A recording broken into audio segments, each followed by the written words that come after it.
tells you that there is something out there. Pretty hard to spoof that.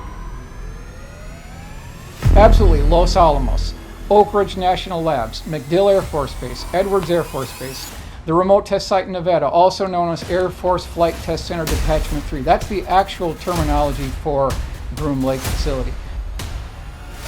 From what I hear you guys saying, there's something. I don't know who's building it, who's got the technology, who's got the brains, but there's something out there that better than our airplane. So it's not us, that's one thing we know. You know that. I could say that with a very high degree of confidence. For someone to try to bust down the walls, it's not going to happen. You'd have to go to all these facilities, get into their vaults, then bring that out as a united coalition. Not one person couldn't do it. It would take a united coalition of acknowledged scientists to come forward with it.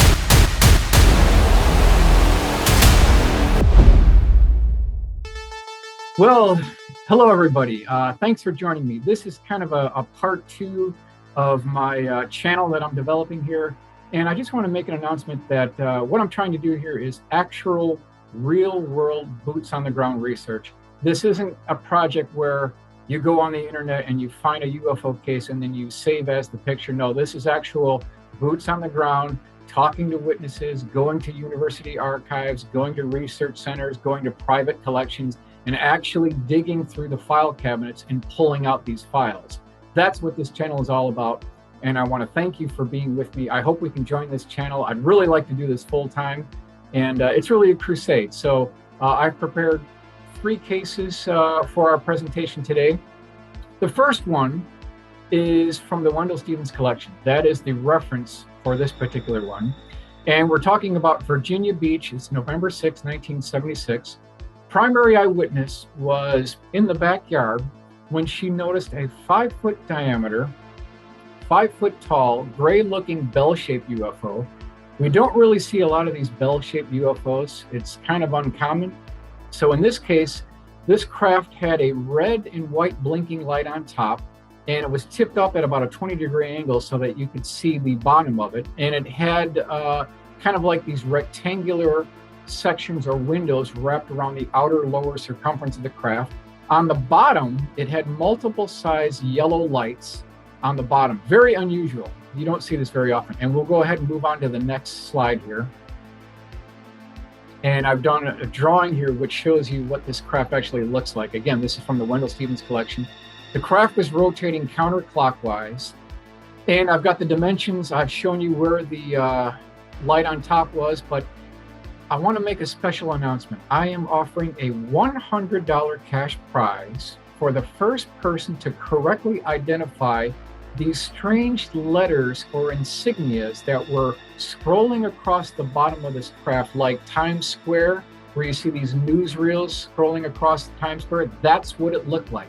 She said there were letters, some type of wording, but she couldn't figure it out. So I'm offering a $100 cash prize for the first person to correctly identify what these figures mean. Now, it has to have paperwork to back it up. It can't just be a guess. There has to be some kind of verification of where the information came from. So that's Virginia Beach. This is November 6, 1976, and we'll go ahead and move on to the next case. All right, next one. It's been talked about before. It's kind of a classic case within ufology. This is August 13th, 1947, Twin Falls, Idaho. This is the famous Snake River Canyon case. Okay, so let me set this up for you here. There are 2 boys, 8 and 10. They are down by the river. They're getting a rope for their father, who is up near the canyon walls. And all of a sudden, what could only be described as Abraham Lincoln's top hat. Now, this wasn't round. This is oval shaped. Abraham Lincoln's top hat comes screaming through the canyon, banking like a Top Gun F-14 fighter. This is back in 1947. The newspaper clippings say it's 1,000 miles an hour. Now, the canyon wall was 1,200 feet across. It's 400 feet deep. The craft was 300 feet down from the top of the canyon wall, so it was only 100 feet off the river. Screaming through at 1,000 miles an hour, seen by 3 eyewitnesses, and made no sonic boom. This is back in 1947. So my question is, who had the technology back in 1947 to build a craft that looked like this, flew like this, and made no sonic boom. Now, they also mentioned that it had a quote unquote pod on either side of the center line of the craft, and there was quote unquote flames coming out, but these didn't look like campfire flames. Again, 1,000 miles an hour, banking through the canyon walls, no sonic boom back in 1947. And we'll go ahead and move on to the next slide here. You can see the newspaper clippings. Heads up, folks, the discs are flying again. Flying saucer reported flashing down canyon at 1,000 miles per hour. 2 others are seen. So it wasn't just a single case, there were multiple cases here. Now you can see the drawing that they show here. It's 20 feet across, was not circular, but more oval shaped. 10 feet tall at the very center, it was 10 feet tall. And again, it looks like this Abraham Lincoln's top hat back in 1947. So it's well documented. We'll go ahead and move on to the next slide here. And again, you can see some of the artistic representations of what this looked like. Folks, who is building this back in 47? This, really has no visible flight controls. What's the propulsion system? It had this whipping of the wind sound as it flew by. So that I think is important. And then what are these pods on either side? August 13th, 1947, Twin Falls, Idaho, U.S. Air Force file. So even they confirm that it was there. So this is a very famous Snake River Canyon case. And we'll move on to the next slide. All right, now, I want to make a mention here. This is July 24th, 1948, Montgomery, Alabama. This case, ladies and gentlemen, is one of these watershed cases within ufology. Now, why do we say that? Because not only did the pilot see it, the co-pilot saw it, and at least one passenger saw this. This is an Eastern Airlines DC-3, Montgomery, Alabama. And what they saw was about a 100-foot-long torpedo-shaped craft that was approaching the commercial airliner, and they really thought that there'd be a mid-air collision. So the pilot pulled into a very sharp left bank, and then this craft made a hairpin turn, and they got a real good look at this thing. Both pilot and co-pilot got a good look at this thing, and it was this stretched torpedo. It had 2 rows of light magnesium burning lights on the side of the craft and a flame coming out the bottom of it. Now, what's interesting is when they landed, they were debriefed, and it was one of these times where the Air Force could not just explain this away as something that they mistook for an astronomical thing, because of the credibility of both the pilot and the co-pilot. They just couldn't sweep this under the carpet anymore. They had to look at the reliable witness of these 2 gentlemen. Now we'll move on to the next slide here.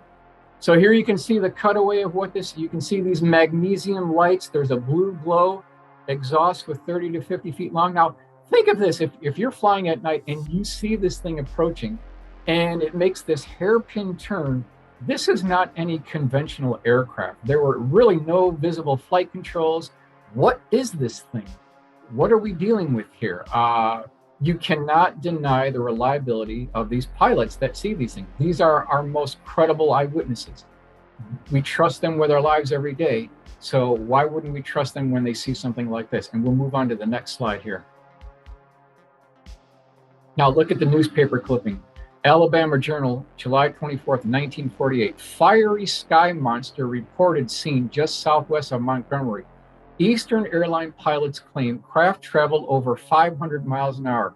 Back in 1948, a wingless craft, didn't appear to be any pilots in this craft, is making this high G maneuver where it's almost hitting the wing of the Eastern Airline DC-3. So again, we need to ask the question, who's building these? Who's flying these? Who is financing these programs? And when we take all these 3 cases together, we've got credible eyewitnesses, we've got pilots, we've got co-pilots, we've got passengers, we've got just regular people. And it really boils down to how much do you trust your fellow person, right? When you have a eyewitness case and you've got a sketch, you've got a drawing, you've got an illustration, you've got a 3-page report, and you also have a flight path. When you put that all together, ladies and gentlemen, we're really dealing with some actual factual cases. And just to repeat, what I'm trying to do is I'm really trying to maintain an important part of our national history. I know that the government tries to sweep these cases under the carpet. Anything that was prior to 2004 timeframe, they're trying to make everyone forget about it, but we won't do that because this is a crusade. This is a way of making these cases come alive. We're maintaining an important part of our national history by illustrating these cases that in some times have never been seen before. And I want to invite everyone to join this channel. Hopefully we can grow this channel and really make an impact and preserve our history. So again, thank you very much. And that tells you that there is something out there. Pretty hard to spoof that. Absolutely. Los Alamos, Oak Ridge National Labs, MacDill Air Force Base, Edwards Air Force Base, the remote test site in Nevada, also known as Air Force Flight Test Center Detachment 3. That's the actual terminology for Groom Lake facility. From what I hear you guys saying, there's something. I don't know who's building it, who's got the technology, who's got the brains, but there's something out there that better than our airplane. So it's not us, that's one thing we know. We know that. I could say that with a very high degree of confidence. For someone to try to bust down the walls, it's not going to happen. You'd have to go to all these facilities, get into their vaults, then bring that out as a united coalition. Not one person couldn't do it. It would take a united coalition of acknowledged scientists to come forward with it.